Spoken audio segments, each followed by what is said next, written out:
Bon, on va y arriver peut-être. Peut-être. Bon voilà, c'est une grande épopée, une grande aventure à elle seule, cette vidéo de mon premier achat. Mais là on arrive quand même au bout. Hein. Ceux qui sont encore là, félicitations. Et puis je vais essayer de voir si j'arrive à regrouper des vidéos là, mais c'est du boulot hein, ça le montage. Hein. Et comme je suis un fainéant, tiens je voulais vous parler de ça là. Vous allez encore dire que je m'éparpille, mais j'ai des choses importantes à dire. Ça peut vous rendre service, comme moi ça m'a rendu service. Voilà, c'est des choses que j'ai oublié de dire auparavant. Donc, c'était que je suis feignant, voilà. C'est pour ça que j'ai la flemme. En fait, c'est pas forcément une de mes qualités. Hein. Certains diront que c'est un défaut, mais non, c'est une qualité. Pour certaines choses, je suis feignant.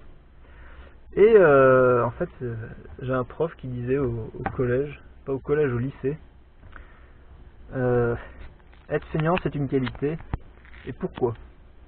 Parce que justement, être feignant, ça nous amène à trouver les solutions les plus simples, les plus efficaces, pour arriver au résultat le plus rapidement possible, pour arriver au meilleur résultat.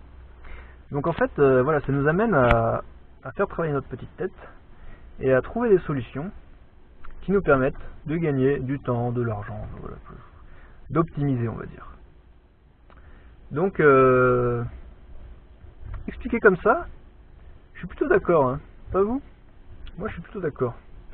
Du coup, vous pouvez dire à tous vos proches, je suis feignant et j'assume. Voilà.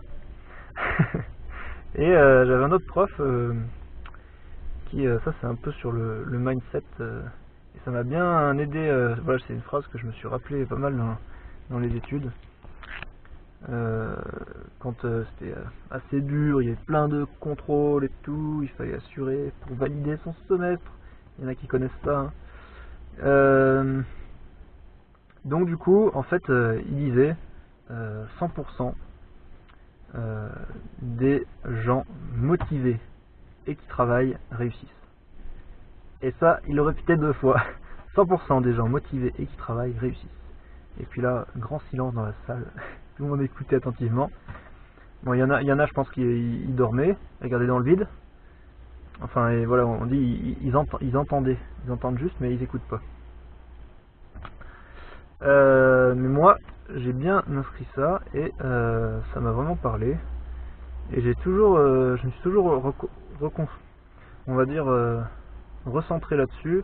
Quand j'avais des doutes, ou quand j'avais vraiment beaucoup de...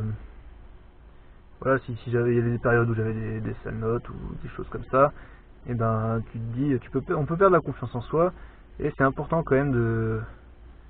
faut se remettre en question quelquefois, mais faut garder la motivation et rationaliser les choses, on va dire. Et donc là, moi j'ai toujours mis tout en œuvre pour que les résultats soient au rendez-vous. J'ai rien à me reprocher, j'ai toujours travaillé suffisamment pour que les résultats soient au rendez-vous.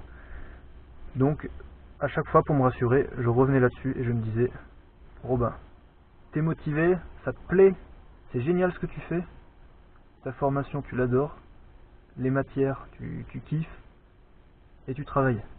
Tu travailles, on te demande de faire des choses, des projets, tu t'impliques, tu les fais de ton mieux, bah tu vas y arriver quoi. Ça va marcher. Même s'il y aura comme tout des hauts et des bas, on y arrive. Et en effet, j'ai réussi. Donc voilà. Pour revenir là-dessus. C'était William, je sais plus si c'est son nom ou son prénom.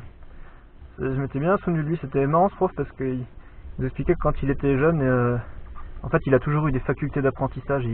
Il écoutait une fois attentivement le cours à l'école et il n'avait pas besoin de réapprendre. Éventuellement il l'enregistrait avec son magnéto, il le réécoutait une fois le soir et voilà, il le savait par cœur pour toute sa vie. Il avait un cerveau génial. C'était une grande chance. Bon, j'espère que vous voyez bien, hein. Du coup j'ai dû rebrancher, il n'y avait plus de batterie. Donc voilà. Maintenant, on va finaliser cette vidéo une bonne fois pour toutes. Donc, je vous disais que j'ai mis des cloisons placo alvéolaires. Voilà, tac, tac, tac. En fait, il y a un gars qui était intéressé, donc je lui ai dit, bon ben, voici ta chambre. Donc, elle va être là, là et là. Et le gars, il m'a dit, ah oui, d'accord. Bon, je lui ai dit, bon, on se met au boulot. Et du coup, le jeune, il m'a aidé à monter les cloisons. Il a construit sa chambre. Bon, il était content, hein. Bon, voilà, il m'a aidé un après-midi, peut-être. Et puis après, j'ai tout bossé tout seul pour finir le week-end. Et j'ai acheté les meubles Scout de Cluse.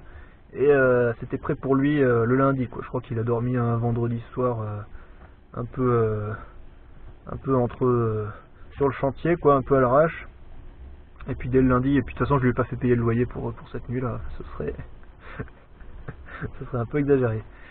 Donc voilà, j'ai pu faire cette chambre, et moi j'avais ma chambre de l'autre côté qui était cloisonnée. Alors la cloison qu'on appelle Placopan également, ça doit être la marque, et ben en termes d'isolation phonique, c'est une catastrophe, c'est une vraie passoire, on entend tout. Donc du coup on se gêne mutuellement, quoi. Donc en fait il faut faire très attention, tu fais pas de bruit, quoi.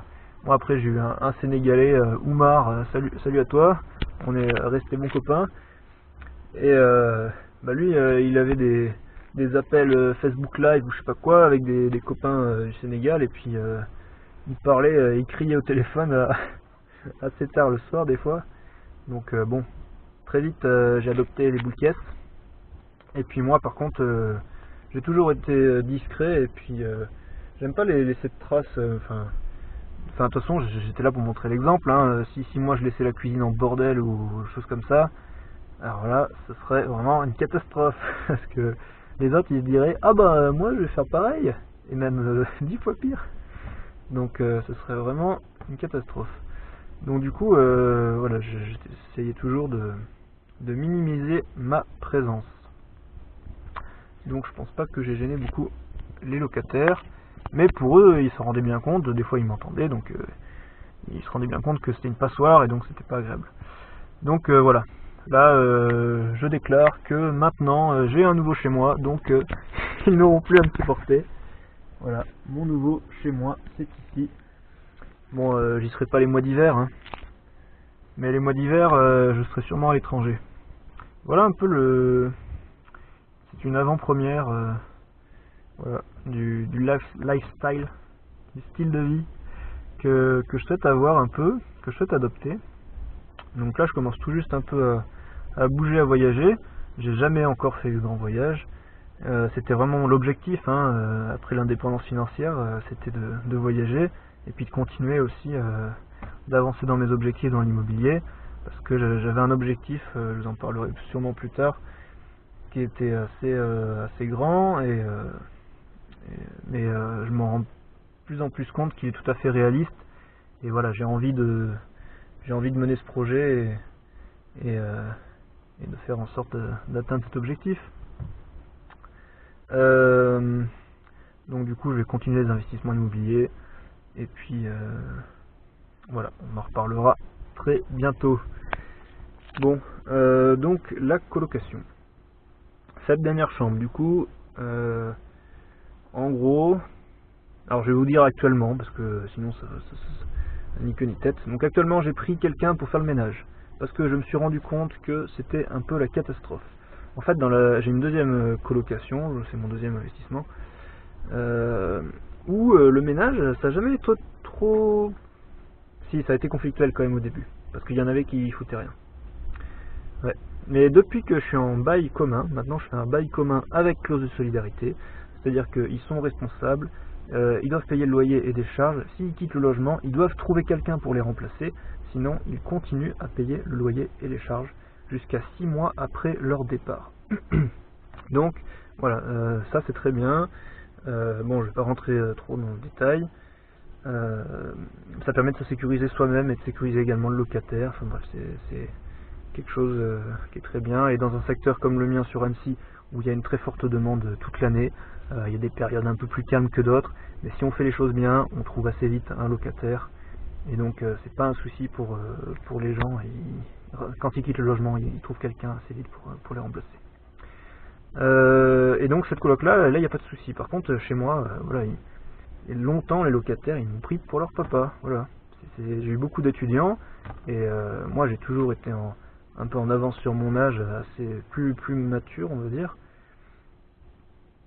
Et donc ces gens-là, voilà, ces étudiants, il y en a, clairement ils me prenaient pour leur papa quoi. Bah c'est pas drôle tous les jours. Hein. Faut faire du social, faut leur apprendre la vie, faut leur expliquer les choses, faut leur donner des exemples, faut faire ce que les parents n'ont pas forcément fait. Voilà, les parents ils font pas toujours bien, hein. Des fois c'est mon fils chéri, ma fille adorée, et puis on la chouchoute. Souvent les enfants uniques c'est malheureux, mais souvent c'est ça, c'est les enfants uniques c'est encore pire quoi.